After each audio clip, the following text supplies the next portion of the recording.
जब साल अपने अख्तिताम की तरफ बढ़ता है, हम अक्सर गुजरे वक्त पर गौर करते हैं।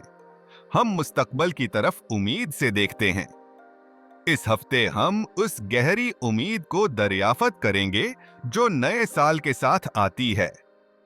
ये उम्मीद सिर्फ नई शुरुआत पर नहीं, बल्कि खुदा के अटल वादों पर कायम है। ये अहद या फैसलों के बारे में नहीं, बल्कि एक ताज़ा मकसद की बात है। ये रूहानी तरक्की और खुदा की वफादारी पर पख्ता यकीन की बात है।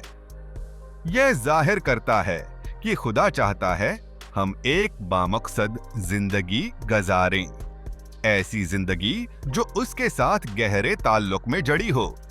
ये उम्मीद हमारी कोशिशों पर नहीं, बल्कि खुदा के फजल पर मबनी है। ये हमें आने वाले दिनों का सामना हौसले और ईमान के साथ करने की कूद देती है।